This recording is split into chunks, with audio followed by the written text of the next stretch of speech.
It's my great pleasure to welcome a very, very interesting lineup for our discussion in this session until 4 o'clock. I'll introduce each member of the panel first, and then we'll say a little more about them as they speak. But first I've got to my left Professor David Roure, Professor of E-Research at Oxford University. Then I have Professor Clare Squires from Stirling University, Dr. David Berry from Swansea University, Dr. Jahnavi Phalkey, my colleague from King's College in London, and Dr. Sarah Cook from the University of Sunderland. And they constitute a very good mixture on our panel. And the idea is that David is going to kick us off with a 15-minute presentation, and then each member of our panel will respond to that, and then we will go into the digital transformations debate, as it were. So I'm very grateful to David for being so willing to speak at this very shortly after returning from a very busy trip to the United States. So I'm grateful to him for fitting it in. David is the director of the multidisciplinary E-Research Centre at the University of Oxford, which gives him a coordinating role in digital humanities there. I think what's particularly interesting from our point of view is that he's also the National Strategic Director for Digital Social Research for the AHRC. And I was attending the other day with David what was called the Big Data debate at the British Academy, which the AHRC had organised, and it was interesting the synergies of area, and that's one reason why I think David has got some very useful contributions to make to us, particularly as he's always worked very closely across multiple disciplines and has a research interest in computational musicology. As chair of the UK eScience Forum and a champion for the Web Science Trust, he's got a lot to bring to us on what the future might hold, what might be coming down the line, and that's the sort of thing he's going to outline for us in his presentation. So I'm very pleased to introduce David Roure. Thank you very much, Andrew. It's a great pleasure to be here. When Andrew says I'm recently back from the States, that means just a few hours ago. I flew in from Boston yesterday, but the plane was diverted via Newfoundland for some reason. So, great pleasure to be here, and it's interesting talking about the AHRC role. I do think at some point I should give a talk entitled Confessions of a Digital Transformer. That isn't today, so we'll do that one day. My sort of narrative arc here is to focus really on different aspects of the phrase research on the web. So if I go up to a researcher and say, what do you do? And they say, I do research on the web. There might be many different things. They might be using the web as an infrastructure for the work that they're doing. It may be a source of the data that they're working with. It may actually be the subject of their research, as in web science. And also our research on the web, if you like, is actually putting the documentation of our research on the web. And I think this focus on the web as the sort of the artifact throughout this short talk is quite deliberate, because it means we're focused on a socio-technical system rather than focusing on the word digital or on the internet or on online or something like that. I wanted to focus on something which is fundamentally socio-technical, because one of the messages of this talk is that this is fundamentally socio-technical. Going back 10 years or so, and this sort of refers to the big data mentioned just there, CERN was building these various experiments that were going to deliver very colourful pictures and eventually lots of data and eventually scientific results. So it's all a very good story. And in some sense, the e-science movement in the UK, which was a 10-year cross-research council, cross-funding agency programme, really dealt with big data. The whole programme was predicated on big data, but we didn't use that phrase. If we called it big data analytics, we would have been doing what it said on the tin. So part of the background to this is that experience, but that also e-research, as we could call it, and the AHRC engagement with e-science came through this program as well. And it's a continual surprise to me that some of my colleagues feel that in some sense, arts and humanities is behind in some way. Because something I will allude to in this talk is that in many ways we show science is the way to go. Interesting assertion. Now everyone's talking about big data. This is a slide from Christine Borgman at UCLA, and captures this notion that every discipline is now dealing with data. It feels odd, doesn't it, sometimes, that people are saying, gosh, data, we have to have research data management plans and we have to do all these things. It's like data's just been discovered, but all of us have been working with it for some time. And this really comes through, interestingly, in what you'll hear in many science talks at the moment, data-intensive science talks, where they're talking about this change from having a hypothesis, designing an experiment and collecting the data, to starting with the data. So here's a lovely title in a paper in the bio area from one of the authors is Doug Hill, Chief Exec of BBSRC. Here is the evidence now. What's the hypothesis? The complementary roles of inductive and hypothesis-driven science in the post-genomic era. Wired magazine a few years ago had a more concise way of saying something along those lines, which I don't necessarily agree with. The end of theory. The data deluge makes the scientific method obsolete. But what we see in a lot of talks in science is this notion of the fourth paradigm, that science is now into its fourth paradigm, where we start with the data. And that seems a bit odd, and I've seen Microsoft presentations in particular about this, to digital humanities audiences, where the humanists are scratching their head thinking, why is that the fourth paradigm? Surely that's the first paradigm. So that's one of the senses in which we have some things to say. This is a very crude, naive picture in many ways, but actually serves quite well as a framework for discussion. And it's a sort of reflection over the period I've just been talking about. On the y-axis, going up there, we have big data, big compute, more cores, more storage, Moore's law, in fact. On the x-axis, it's sort of more people. I've hesitated to have, by analogy with big data on one quadrant there, I could have big society on the other, but they might have the wrong connotations. So that's the increasing engagement of citizen and scientist and researcher alike in the digital world. And my observation is that the whole of that e-science thing that I was talking about, and what's now e-infrastructure with large government investments over the last year in our, for example, high-performance computing infrastructure, was really going up there and really trying to get more people to engage with that. Sometimes we had that phenomenon of build it and they will come, and the question of whether or not people came is an interesting one. Meanwhile, despite all that going on, something else was happening anyway, not because people were necessarily choosing technology or designing technology off the shelf to use, but because we're swimming in it, in our devices, in the web. We're surrounded increasingly in this digital world, and we surround ourselves in it. So we have this sort of online research, online R&D thing going on there. And I think that a lot of the interesting space that a lot of work is going on in the moment is that top right-hand corner. I don't want everything up there, so having just flown in, air traffic control, I'm happy with that down on the bottom left. I don't want that done on Twitter. Okay, that's all right. And because I needed a fourth something or other, I call that the fourth quadrant. Right, that's my reaction to the fourth paradigm. And sort of a reflexive observation on this picture is that there's a lot of activity up there at the moment. Classic example would be citizen science, citizen scholarship, crowdsourcing, things like the Galaxy Zoo endeavours and the sort of ancient lives and so on in that stable. Clearly bringing in lots of people and lots of digital as well. But the observation is that we've moved quite rapidly along the x-axis over the last few years, and it's caused some people by surprise, and it's a very powerful effect. But actually, the other axis, the one going up, is set to carry on going up. This is the curves that you'll hear about from the technology providers in terms of Moore's law, in terms of storage, in terms of processors. So in some sense, Galaxy Zoo, for example, are sort of happy that they've got people spotting which kind of spiral galaxies are out there.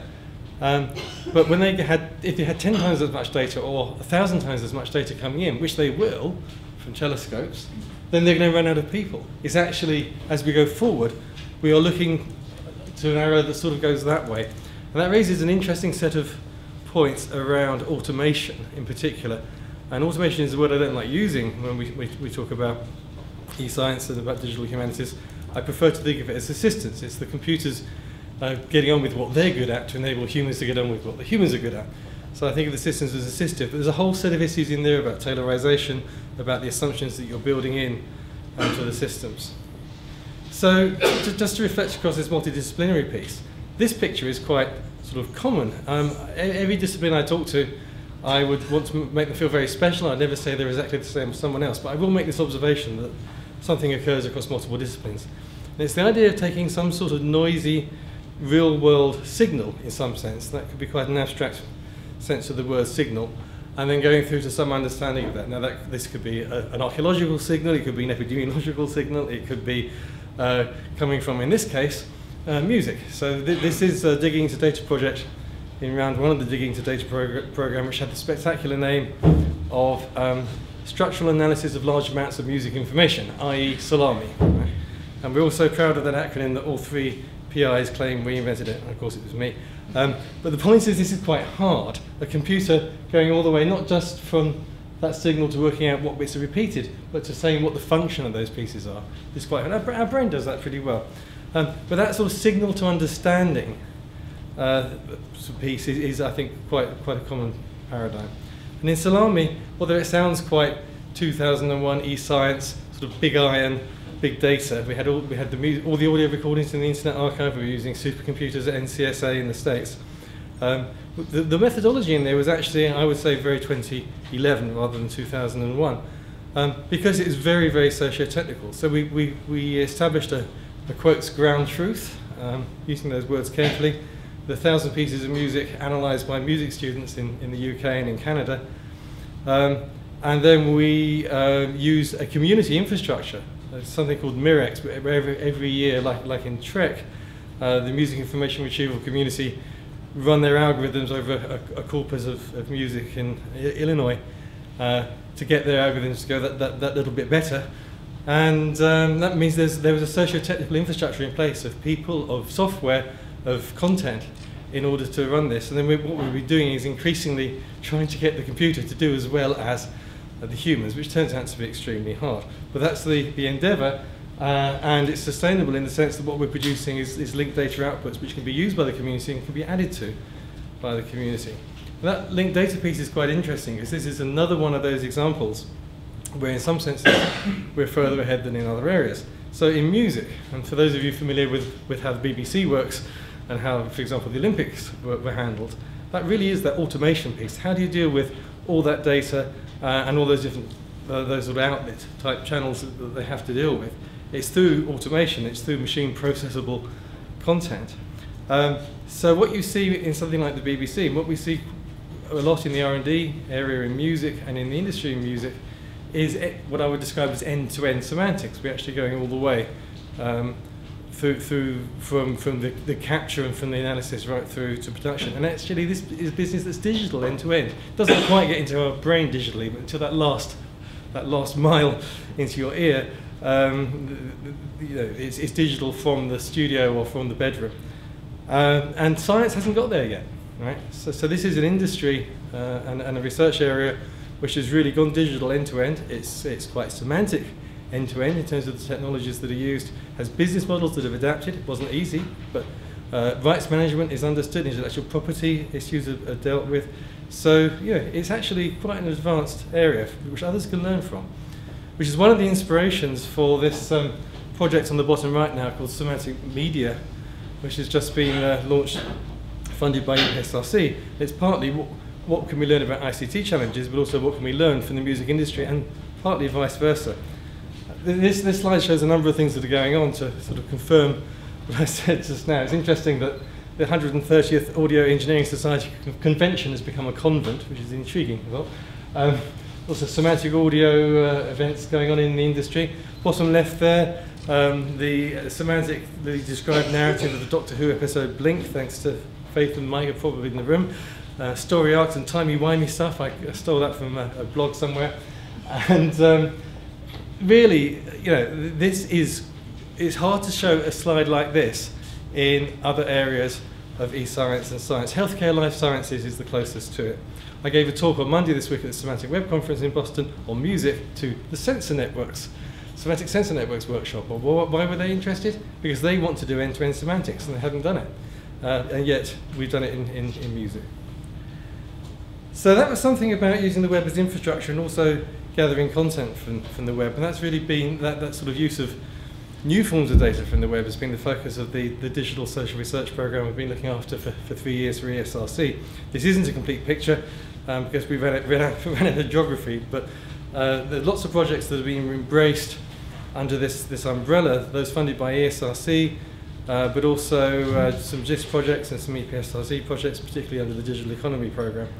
That landscape's changed so much in a few years. That used to be sort of 8 or 9 dots, and now it overflows the map. Shows there's a lot going on. In fact, my brief from AHRC was to transform social science research, a very modest undertaking. And one of the things that would be a mistake as a digital transformer would be to walk into a community of social scientists and say, I have technology, I'm going to impact your research. That actually goes down very badly. That's why our strapline says this: harnessing advances in digital technology and practice to achieve world-class research with maximum impact. It's the researchers harnessing the technology, not the technology impacting the research. This is a really important point. Expectations were set high in the 2009 RC UK review of eScience, where if you search through the PDF for social science or for transformation, the words occur frequently next to each other in sentences like this: social science is on the verge of being transformed. Whoops, that's what I'm supposed to do. It's ambitious, but it's interesting that it's through distributed global collaborations and big data and other things. So it's not an individual or the technology doing, which is the agent of the transformation. It's just the community, it's the agent of the transformation. One of the things about the social science piece has been a transition that's taken a little time from survey data to embracing new forms of data, which might be anything from admin data to supermarket loyalty cards to smart electricity meters to car number plates and so on. Those latter sources of data were collected for a different purpose. So earlier on, we had a rejection by many members of the social science community of these new forms of data because they weren't collected for the right purpose, whereas survey data was properly designed and collected for that purpose. However, survey return rates are dropping off, except for the census, and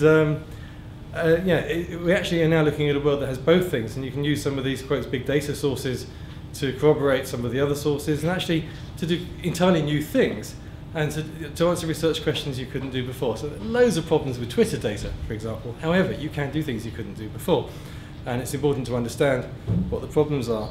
I think every event I've been to in the last few months has had a Twitter analytics paper of some description. No two of them have used the same methodology. They can't all be right, but this is how practice is being established and best practice will emerge. So an important set of sort of sources of new data are the sensors that are out there now, handheld things. So that's an iPhone, but that's the list of the sensors that are inside an iPhone. They're interesting things, and we see them around this building that are being designed. So again, in that sort of initial picture of the two axes, perhaps there's a third axis to do with the sensors, although they seem to be occurring with more people and with more compute. So that top quadrant, the fourth quadrant, is really full of these things. So just a little twist into the latter part of this. We can deconflate something that's been going on in this talk so far. I think we talked clearly about web as an infrastructure. If I could get some data and I make it available on the web, that was kind of using it as infrastructure. That might have been data about the planet, that might have been carbon cycle, it might have been about people. But what we've just seen is something else. It's actually finding out what people are doing, but using the lens as a web as a lens onto that. This is obviously getting more complicated now in the sense that we're using the system made of the web to observe the system. So there's a whole set of interesting issues in there, and some of these things are sort of socially constructed in a way that the location of stars in the sky might not be. But then just to twist this a stage further and think of the web as the artifact of study, the thing that we're pointing the telescope at. And this is the underlying idea in the field of web science. And it's very interesting what's going on there at the moment. And this is fundamentally that fourth quadrant again. And it's saying, let's look at that evolving socio-technical system, which is the web. What can we learn about that? And in particular, how can we learn to design and construct things there rather than just observe them. So a really good example of this is this notion of social machines. This is a quote from Tim Berners-Lee's book, 1999. Computers can help if we use them to create abstract social machines on the web, processes in which the web do the creative work and the machine does the administration, thus capturing the thing I was saying earlier quite well. Now, there are a number of successful social machines out there. We've mentioned some of them already. Here's a bunch of them. So Ushahidi in the middle there, this is a community getting online, gathering data, and has been used more than once. It was created in one particular political context and has been used subsequently. Other things here you're very familiar with: Wikipedia, perhaps Mechanical Turk, the recaptures at the top there, protein folding, Twitter, where we had this social machine created over it in terms of what we do with hashtags and our retweeting etiquette and so on. We have some more sciencey ones down the bottom. The Zooniverse is the factory that produces one social machine every 2 weeks now. The latest one for Halloween was bats. LifeGuide down the bottom left there is a project from my program which is about behavioural interventions on the internet and now on mobile devices. This is smoking cessation and weight management and so on. So that's people affecting the behaviour and also the web affecting the behaviour of the people. It's an interesting closed loop. To close then, this fourth piece is the scholarly discourse piece. And I'm fairly, you can tell I'm not going to go around preaching technology impact. So obviously I'm quite happy that the community is having an awful lot of meetings, doing an awful lot of talking about how we move forward in scholarly publishing. Isn't it odd that the web has transformed society, not that I can use those phrases, and yet the thing it was designed for, which was scientific information dissemination, seems to have stayed pretty much the same. And this was mentioned in the keynote this morning. So there's a whole set of things going on at the moment which are taking us forward incrementally in an evolutionary way. And I like to challenge this a little bit, because one of the things about working digitally isn't just that we're working with digitized artifacts, and isn't just that we can use computers to help us do the research, which are the two things that I've mentioned, but also that we create new born digital intellectual assets. That's part of our research landscape now as well. And okay, that's the linked data piece that I mentioned, but I want to refer to these things as sort of things that are shareable as entities, as single objects. So if we have this data deluge, then surely, and people are processing some of that data, then we kind of have a method deluge as well. And my overall message today is, methods should be first-class citizens in our discussions, and sharing methods is one of the ways of dealing with everything that we've seen, in terms of doing new research, in terms of dealing with moving around the arrow and that quadrant earlier.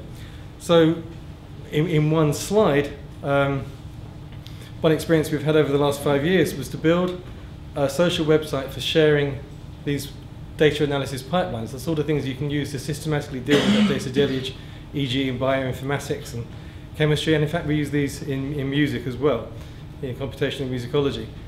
And we let our users define what it is they shared along with these data analysis pipelines. And it's quite interesting how they evolved over a 5-year period to include example input and output data, PDFs of papers, PowerPoint slides, execution logs, things you need to curate, to repurpose, to reuse, to recycle, lots of words beginning with R, these objects. So my sort of challenge to the beyond the PDF community is, shouldn't we sort of have a look and see what researchers are actually sharing now? What are the new shared digital artifacts? Perhaps we'll get there through the evolution of papers, but actually there's a really interesting new artifacts being created and shared, and in any given area, you can think of your own. Think what the social objects are. What are the objects of discourse around which you form social networks? What is it that you share? Because those are probably the fundamental idea of these objects, and they're for use by humans, clearly, by that explanation, but also by computer. So I'll just close with that sort of teasing thought, which is to do with the digital dissertation. That instead of putting your dissertation on the library shelf, you can put your digital one with all the method in there on the digital library shelf, and as new things are digitized, as new data comes along, as other people's theses generate new results, there's no reason why a computer can't be running that, and thus you get into this interesting debate, which has interesting ethical dimension as well, about the content of our libraries actually doing some of the research for us, which is a teasing thought, a transformative thought I'll leave you with. And then the overall message then is, actually what we're trying to do here is produce new research that we couldn't do before. We can assist, we can accelerate existing practice, but we can do things we just simply couldn't do before. And I think that's ultimately the measure of success of digital transformation. Thank you.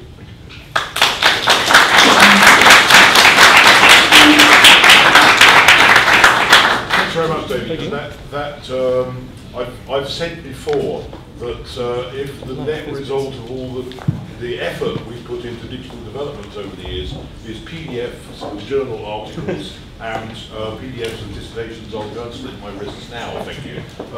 So for our first of our panel to respond, David Berry is Senior Lecturer in Digital Media at the Department of Political and Cultural Studies at Swansea University, and the author of two wonderful books, the author of a number of wonderful books. The two most recent that I particularly like are his edited volume, Understanding Digital Humanities, which I regard as a sort of manifesto of the new digital humanities. And also, there's a book about to come out, which I'm looking forward to very much, on critical theory in the digital. So David very much represents a new wave of digital humanities. That's why I was keen to get a response from him first. David. Thank you. A bit of an impossible task to try to respond in 5 minutes, so I'll see how far I can get in the limited time I have. So first and foremost, really, I just wanted to introduce some of the key concepts and really to introduce some kind of critical dimensions to the discussions we've been having in the kind of Moot so far. Certainly my work, where I'm theorising computational approaches more generally in the arts and humanities and social sciences, one of the big questions is, what's happening to the arts and humanities, for example, in terms of the kinds of things that we start to do when we start using digital methods. So the digital is becoming a research program, really interestingly, but it's also becoming a condition of possibility for research itself. And of course there's a whole political economy linked to that kind of research program, which I'm sure we're all very familiar with. But one of the starting premises, I think, is certainly for people in the critical disciplines, is to avoid the dangers of a kind of truth machine understanding of the digital, and computers really giving us kind of answers on demand, making it too easy to do various things. And this is really where I'm kind of following you in many ways. Alan Liu's work's very important, because Alan thinks about how we can bring the critical into the digital humanities, which I think is hugely important. Related to this is my own idea, or certainly not my idea, I mean many people's ideas, but it's certainly one that I contribute to, which is really making the invisible visible. One of the interesting things I think about the digital, and I use that with scare quotes, is the fact that as there's more digital stuff around, it backgrounds, right? It's a very interesting dimension to it. The more and more digital stuff we have, the less we seem to see it. And certainly in my work, it's about how we bring forward that infrastructural dimension of the digital and make it visible for all sorts of different reasons, but one of them is to enable us to do kind of critical thought about it. Also thinking about how code and software, particularly, we use the term digital quite a lot, and I think actually sometimes it's better to talk in terms of code and software and talk about the materialities that are related to questions of the digital. It's very easy to get lost in big data visualization, digital methods, and so forth, and actually we do need to unpick that a little bit. So in that light, for example, the term digital itself is bizarrely unexamined, I think. We often use it, we don't really think too much about what it means. It's kind of an empty signifier in many ways. And it kind of means different things to different audiences, which is a little bit problematic, and often means nothing at all. It's something we stick in front of our projects in order to get funding, etc. Personally, I think it's helpful to think in terms of the computational rather than the digital, and really to kind of materialise the computational and to really think concretely about what it means to do a computational piece of research and how the computation itself enables certain kinds of spaces to do certain kinds of research. So I certainly think that's sort of part of the agenda of the digital humanities, as it were. And also in terms of thinking, in terms of computational categories.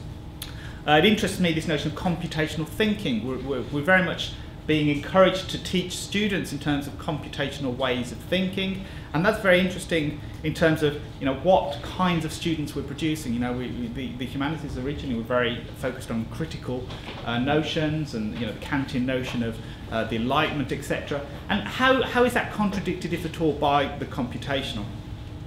And what does it do for research, for example, when it becomes increasingly computational, both in its practices and in its materiality, right? We're increasingly producing lots of data, We're increasingly encouraged to process this data, but for what ends? What is all this digital stuff being created for? I think these are really important questions that need to be thought about and related to the kind of work we're doing. You know, one of the problems, of course, is it's easy for our research to be led by the capabilities of technical devices, right? So, and of course, technical devices are not neutral. So developing a critical notion of computation and computationality is very important, because often these technical things, software, code, computational devices, more generally, have norms and values and politics delegated to them, right? So it's very important for us to unpick that and understand the kinds of results they generate. So this kind of notion, and I think it's very important to think about how software and code materialize certain kinds of norms. Very, very important for us as scholars. So thinking through the implications of what you might call a computational imaginary, certainly in terms of the changes. I mean, we're all familiar with the big changes in the university system, changes in terms of funding streams, pushes towards doing certain kinds of digital research, and the Moot is very interesting in relation to those kinds of questions. You know, what kind of computational imaginaries are being put forward here? And can we counter those computational imaginaries? What alternatives are there, and how can we think through this? Because, of course, computation itself creates new kinds of disciplinary boundaries, right? New kinds of gatekeeping functions. And those, again, are, I think, a very important part of what I think digital humanities should engage with in asking questions about what's going on here. In terms of kind of, general research practice, I think also it's fascinating looking at some of the slides to think about how the digital represents itself, as it were. Digital representation, digital visual rhetoric, if you like. So we have certain kinds of hegemonic representations of the digital, these notions of pixelizations, sound waves, the so-called new aesthetic, for example, all very interesting in relation to these kinds of questions. And, really to kind of finish, and, I have no time really to talk very much about all these things, but just to ask the question about how, medial changes create epistemic changes, I think is an important part of the kind of approaches that the humanities, and particularly the digital humanities, should bring to the questions raised by computation. Thank you. Thank you, David. So, David de Roure brings towards the end of his presentation the key question of publishing and the role of publishing and the nature of scholarly publishing. And to comment on that, we can't get a better person than Clare Squires, who's Professor of Publishing Studies at Stirling University, and amongst her many activities includes one of our best, most exciting digital transformations projects, the book Unbound, Disruption and Disintegration in the Digital Age. So Clare will look at it from the publishing perspective. Thank you very much, Andrew. I'm not sure quite how much this is going to be a response to what David said, though I am going to pick up on a couple of things as I go along. Fortunately, what he said sort of fitted into what I'd sort of planned to say, so that works. Thanks for that. But there are nonetheless some responses to other things that have been said throughout the course of the day as well, so hopefully it will all fit into a debate that we'll have in a moment. Again, obviously not enough time to talk about what I want to talk about, though I'm going to start talking more slowly. As Andrew just said, my perspective is very much one of my interest is looking at contemporary publishing, but it's also history of the book as well. And I was particularly pleased and particularly amused by John Norton's opening imaginary picture of that Murray researcher on the bridge at Mainz, thinking about how we might have interpreted what was happening at that moment when Gutenberg was starting off the print revolution, and how we might even think ourselves into doing that for the digital revolution, the communications revolution, but I suppose from my perspective, particularly thinking about the publishing revolution that entails as well. I've always found working as a publishing studies academic, moving from having worked in publishing through to doing a PhD, looking at bestsellers in the publishing industry, through to where I am now, that it's been something that's been quite easy to engage people with, for people to understand what my research was about. When I was doing my PhD study, there would inevitably be a question at parties or dinner parties, what do you think about Harry Potter? That question tends to have moved on, and I can kind of see it forming in people's eyes when they're about to ask it, whenever I meet someone and they find out what my job is. what do you think about ebooks? And it's always, you know, you're thinking, what do they want? Do they want the 30-second answer, the 5-minute answer, the hour answer? The answer I don't actually know, I don't understand, because, you know, I am one of those people, I suppose, being confronted with the clipboard. But I want to come back to that, what do you think about ebooks, at the end of what I have to say. We are obviously, for the publishing industry, moving through a period of extraordinary change, extraordinary anxiety, and lots of excitement at the same time. A publisher would never see a challenge without seeing an opportunity.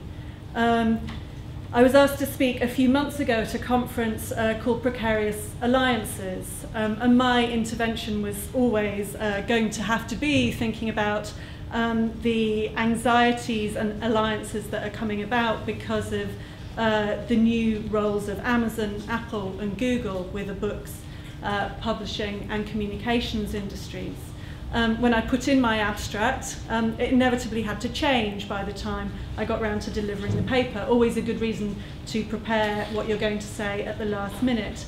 Waterstones had that week announced that it was going to be, as we now can see within the past couple of weeks, stocking Kindles within their stores, making a precarious alliance with what might be thought of as their retail enemy, Amazon. Perhaps in order to try and safeguard any sense of a high street bookstore, a physical book's place on the high street and everything that might mean. We've seen those sorts of precarious alliances happen again in the past couple of weeks. Penguin joining with Random House, a big merger which has been omnipresent in the media and in terms of its discussion of it. The Research Development Digital Transformations project that Andrew just referred to, that I've been working on with my colleague Dr. Padmini Ray-Murray, who's here today as well, has been looking at some of those alliances that have been going on with smaller independent publishing organisations, from long established ones such as Faber and Faber to new startups, to think about what some of the disruptions and disintermediations that are happening in the publishing industry are, and how those are playing out with smaller companies, not with the big companies such as Penguin and Random House. And all of those questions, again, that John Norton was talking about, dissolving value chains, and publishers' big question of, well, what value do we still possibly bring to this? But I suppose the key question here is what our role might be as arts and humanities researchers, as publishing studies researchers specifically in this. The media discusses all of this that's happening with intelligence, stupidity, everything in between. There's a lot of good discussion that's going on. I suppose from my perspective, one of those things perhaps touches on, from a different perspective, something that David Beard just mentioned, actually what that means for the next generation, for our students, for employability, what it is that my colleagues and I are doing when we're training students to go and work in publishing, what it is that we need to help them to have skills for and to think through.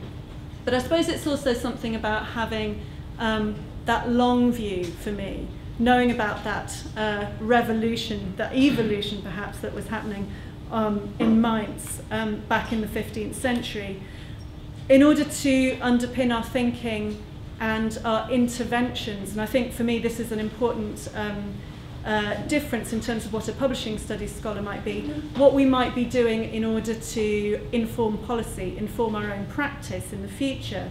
And this very much links with my concluding couple of remarks to think about scholarly discourse and scholarly communications. What is it that we're doing with our arts and humanities knowledge of access, of power, of authority, of understanding of gatekeeping, of understanding of mass and elite audiences?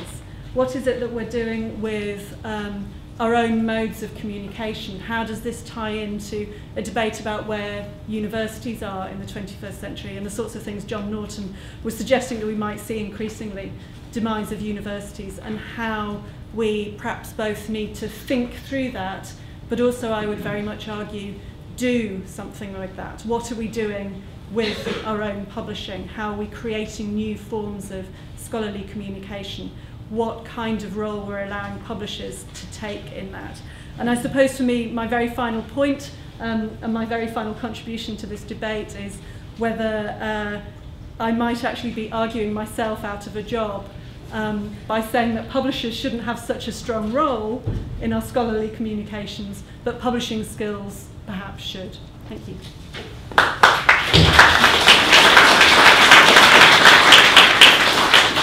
That lecturer in the history of science and technology, but works particularly on the history of technology in India. So I think, again, it's a different perspective. Jahnavi. Thank you. Thank you very much for asking me to join you guys.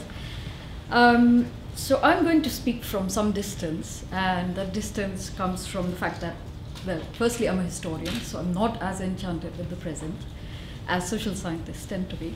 Let me throw that accusation. You can beat me up in the end for that, for having said that.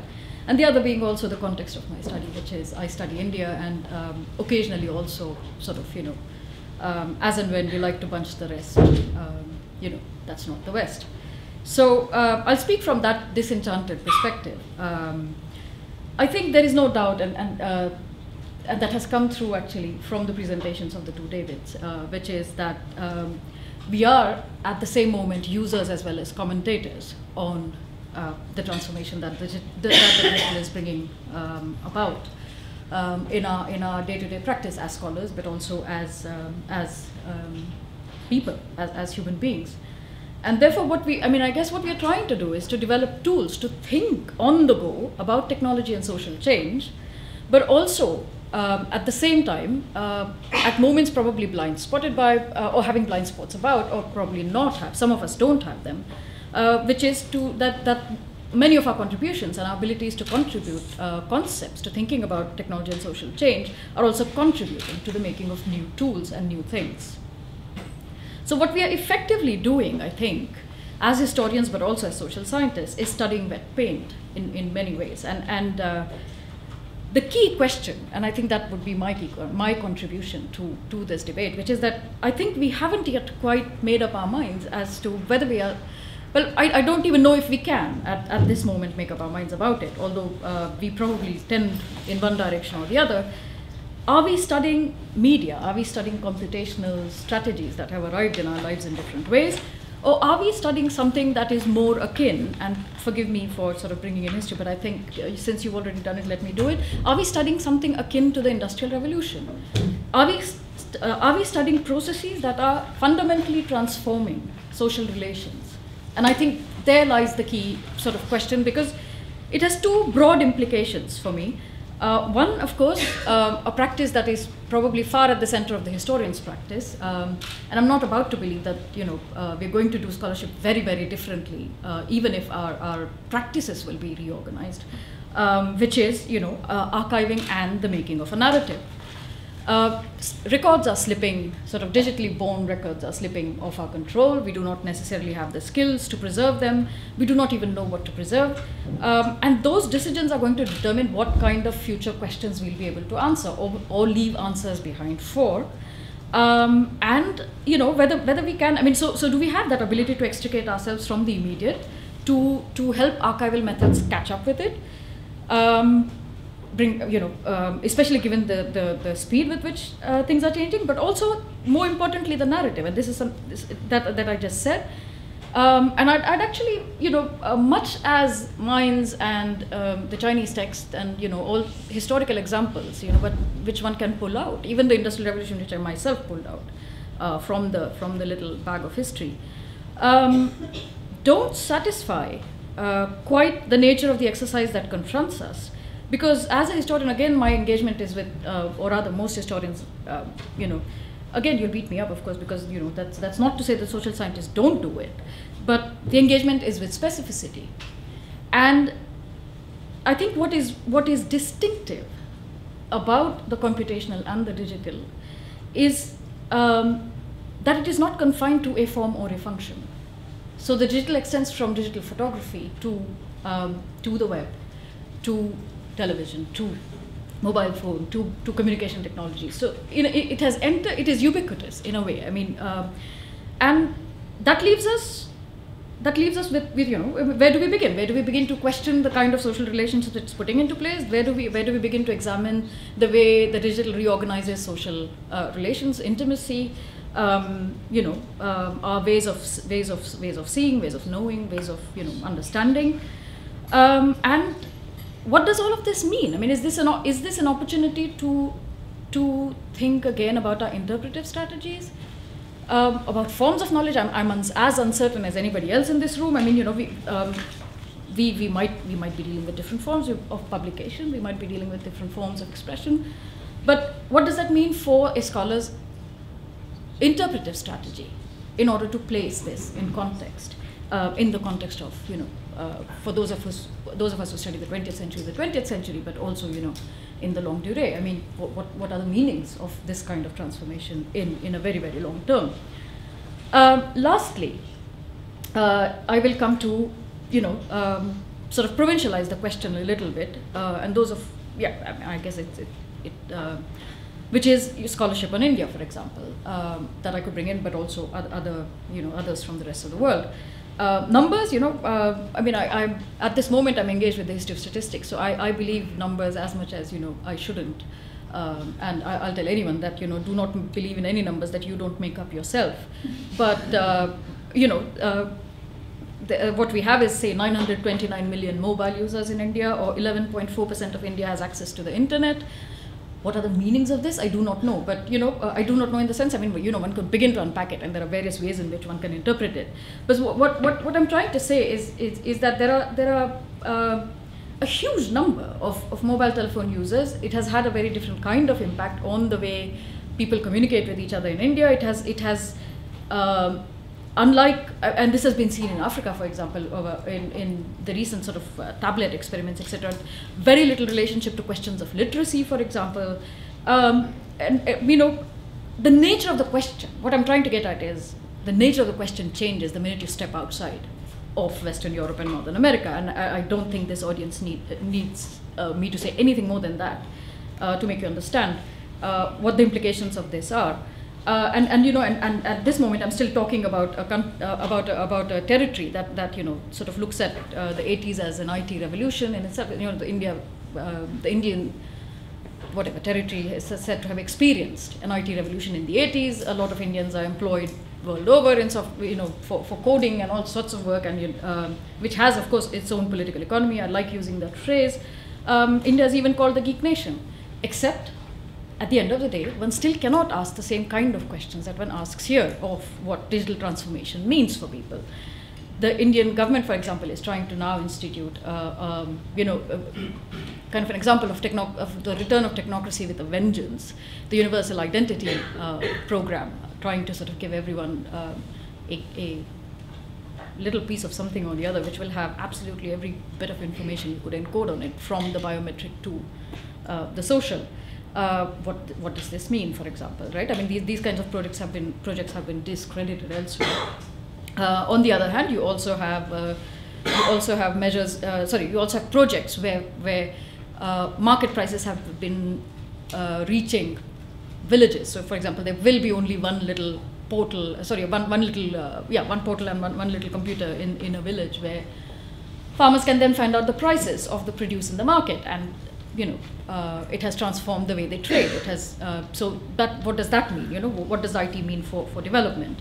And then again, you also have the in the urban context. I guess I played into something I wouldn't have liked to play into, which is sort of characterizing India to begin with as rural. But you also have urban India, and just this morning we heard that a young girl was arrested for having put up on her Facebook page a critical comment of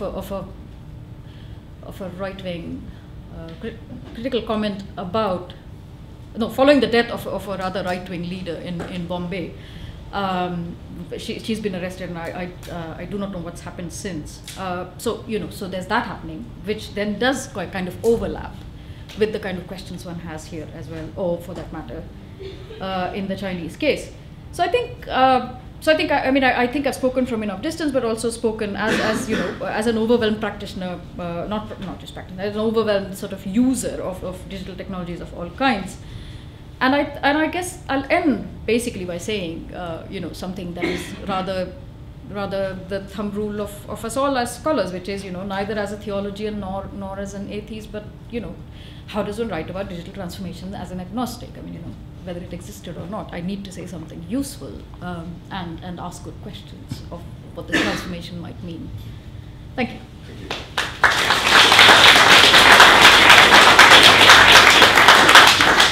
Last but not least, I'm very pleased to welcome Sarah Cook, who's a curator of contemporary art and writer. And I think it's important that Sarah, who's from the University of Sunderland, where she holds the position of reader, ends this debate, because one of the key aspects of this whole day has been to think about the relationship between the arts and humanities and where that can be transformative. So Sarah, over to you for the last word. Thanks. It's difficult having the last word. I guess what I've been thinking about today and some of the projects I've seen upstairs today and my impressions is that we've been having a debate around what this digital transformation has consisted of or consists of still, and this tension between the sort of forgetfulness of the past and a continued euphoria around what the digital can prove in the future that I'm finding really problematic, actually.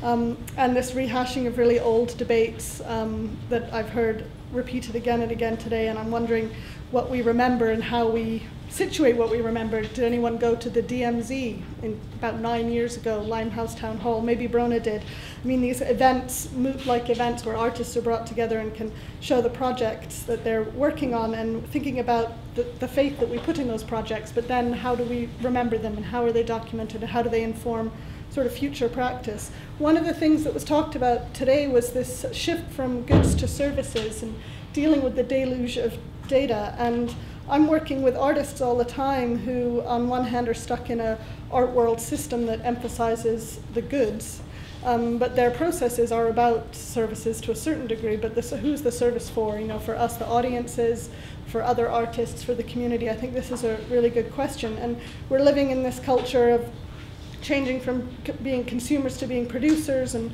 we're all being kind of encouraged to be producers, and funding bodies make decisions around this as well. And I find myself worried that I start to sound like someone like Andrew Keane. You know, that what happens to organizations when funders tell them that this is the new paradigm, that everyone is a producer and their audiences have to be producers. What happens is that they fire their curators, they put an ideas book in the cafeteria, and they expect curatorial decisions to be made that way around exhibitions. And so I worry about how we think about everyone becoming a producer, everyone becoming a curator, without me standing here thinking the curator has to remain some rarefied person, which is not what I'm interested in. And I particularly like that slide of the yin-yang of method and data, because I was thinking, how do I put art in there? You know, art is a practice. Practice is a method. How do we value practice? This is something that I constantly struggle with as a curator and as a scholar and academic who's looking at curatorial practice and artistic practice. And how do we acknowledge interdisciplinarity? In the debate that happened earlier in this room was about copyright, and copyright doesn't have room for thinking about collaborators and thinking about audiences as opposed to just sort of consumers, people who buy those ideas. So we come back to this problem of definitions. I really liked actually what David said earlier about, you know, what does the digital mean, and is computational a more useful word? Because in the work that I do, we're constantly debating these definitions. And we've gone from, you know, new media art to digital art, and art formerly known as new media art. And I think that exactly what David said, you know, that certain of these paradigms and these definitions then materialize the norm. And in my case, if we're talking about the norm, then we're talking about, you know, what gets into the gallery, and is that actually the norm we're interested in? It absolutely might not be. And we need to maybe think about how artists can disrupt those ideas of the norm, particularly around the digital. So for instance, I have PhD students who are working on curating online. That's not the same as online curation. But how do we get to that definitional point between those two things? By curating online, she's actually curating works of art which only exist online, which might be web-based, but might be network-based. You might need a browser, but they might not be browser-based art. That's not at all the same thing as online curation, which is taking care of the database in which documentation about that artwork resides, right? So how do we drill down to get to those answers? And I'm going to a conference in Eindhoven next month about born digital content. And we need to also think, obviously, about born digital context. And this debate is huge within the visual arts and media arts and digital arts. What happens when the work itself is digital to begin with? The information about the work is also digital to begin with. And the database that houses both the work itself and the documentation about it is the same database. And who's deciding what goes in that database? Who's deciding how that database gets kept or not? Who is remembering that it even existed in the first place? And so we get to this problem that if the new digital artifacts that we're sharing are themselves artworks, and those artworks contain within them documentation of their own experience, hard to get your head around, I know, but think about it for a second, you've seen some upstairs, then we get to this trouble of documenting engagement, right? So you're no longer even worried about documenting the digital artwork, you're worried about how you're documenting the engagement with that digital artwork, which is kept within the same medium, the same platform, the same container. Oh, it gets so tricky because that then becomes very subjective. My experience of a digital artwork when I'm on my mobile device is not the same as yours. We might both have to be on our mobile devices at the same time to experience that work. So how do we create spaces for that, and how do we analyze those practices? And then I just think, okay, art history is not cut out to do this. And maybe that's a failed method, and maybe we need entirely new methods. And again, just as other people on the panel have said, you know, are we studying the media, or are we studying the process that the media is having on us? And then what happens when the work itself has disappeared because you didn't remember it, you didn't write it down. We started again with a new funding criteria and a new intellectual criteria for showing the work, and the work is gone in the meantime. So those are some of my concerns.